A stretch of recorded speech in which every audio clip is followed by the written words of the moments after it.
ഈ പത്മജയുടെ നിലപാടെന്നും ശരിയായിരുന്നു എന്നുള്ളതാണ് പറയുന്നത്. അങ്ങനെയാണെങ്കിൽ ഇപ്പോൾ എടുത്ത ഈ രാഷ്ട്രീയ നിലപാടിനൊപ്പം സഹോദരനും നാളുകളിൽ വരും എന്ന് വിചാരിക്കുന്നുണ്ട്. സഹോദരൻ മാത്രമല്ല, പലരും വരും. സഹോദരനും വരും. അതൊന്നും എനിക്കറിയില്ല.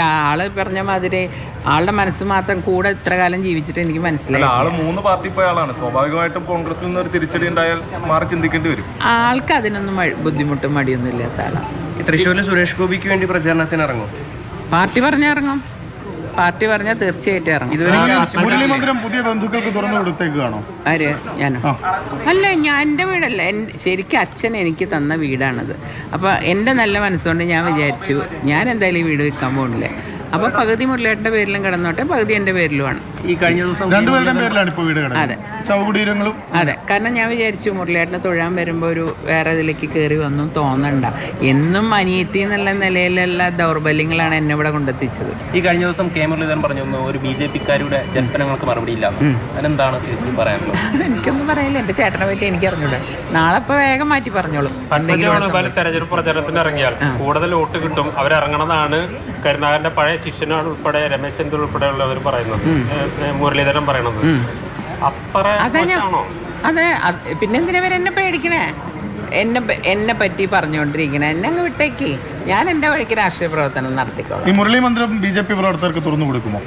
എന്നെ കാണാൻ വരുന്ന ആർക്കും തുറന്നു കൊടുക്കും. പണ്ടും ഇവിടെ എല്ലാവരും വരാറുണ്ട്. എനിക്കങ്ങനെ ജാതി മതം പാർട്ടി ഒന്നും ഇല്ലാത്ത ആളായിരുന്നു.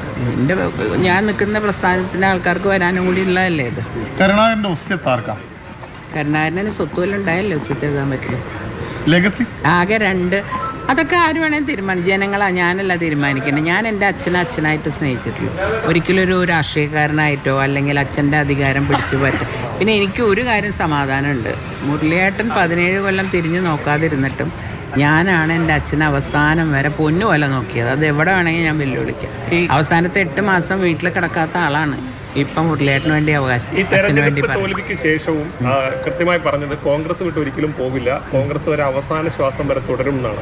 അപ്പോൾ ഒരു ഐഡിയോളജിക്കൽ ചേഞ്ച് അതും BJP പോലൊരു പാർട്ടിയിലേക്ക് മാറുമ്പോൾ അതെങ്ങനെയാണ് ഈ ഐഡിയോളജിക്കൽ ഒരാൾക്ക് കോൺഗ്രസ്സുകാരിയായിട്ട് നിങ്ങൾ അങ്ങനെ അല്ല. ഞാൻ നോർത്ത് ഇന്ത്യയിലൊക്കെ കുറേ ദിവസം പോയ ആളടുത്ത് ഞാനൊരിക്കലും എനിക്ക് തോന്നിയിട്ടില്ല ഇത് ഒരു വർഗീയ പാർട്ടിയാണെന്ന്. കാരണം മുസ്ലിംസും വാരണാസിയിലൊക്കെ ഞാൻ പോയതാണ്. അവരൊക്കെ മോദിജിക്കാണ് വോട്ട് ചെയ്യണത്. BJP-നേക്കാളും കൂടുതൽ മോദിജി എന്ന വ്യക്തിയോടുള്ള താല്പര്യമാണ് അവർക്കൊക്കെ. അവർ ചോദിക്കണത് നിങ്ങൾ കേരളക്കാർക്ക് എന്താ ബുദ്ധിമുട്ട്?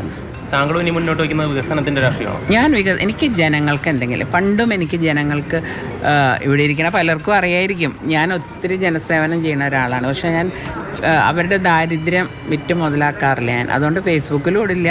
ഞാനത് വിഡ്ഢിയാണോ എന്ന് കാലം തീരുമാനിക്കട്ടെ. കോൺഗ്രസ്സുകാർ മുരളി മന്ദിരത്തിലേക്ക് വന്നാൽ തടയും?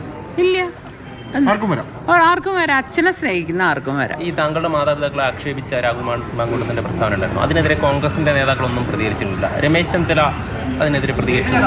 എന്താണ്? അതായത് അതിൽ മാത്രമാണ് എനിക്ക് മുരളിയേട്ടനോടുള്ള വിഷമം. എൻ്റെ അമ്മയല്ലേ മുരളിയേട്ടൻ്റെ അമ്മ അല്ലേ? അപ്പോൾ സ്വന്തം അമ്മേനെ പറ്റി പറയുമ്പോൾ ബാക്കിയൊക്കെ പോട്ടെ, പെങ്ങളെ പറ്റി പറഞ്ഞ് ഞാൻ ജീവിച്ചിരിക്കുന്ന ഒരാളാണ്. സ്വന്തം അമ്മേനെ മോശമാക്കുന്ന രീതിയിൽ ഒരാൾ പറഞ്ഞപ്പോൾ അതിനെ സപ്പോർട്ട് ചെയ്ത് മുരളിയേട്ടൻ സംസാരിച്ചപ്പോഴാണ് എനിക്ക് ആകെ മുരളിയേട്ടനൊരു വിഷമം തോന്നിയത്. അത് ചെയ്യാൻ പാടില്ല. സൈബർ ഇടങ്ങളിൽ താങ്കൾക്കെതിരെ വളരെ മോശമായ രീതിയിലൊക്കെ പ്രതികരണങ്ങൾ വരുന്നുണ്ട്. അതുണ്ടാവുമല്ലോ. അതൊക്കെ ഞാൻ ഒരാഴ്ച പ്രതീക്ഷിച്ച. എനിക്ക് അവർക്കൊരു മറുപടിയും കൊടുക്കാനില്ല.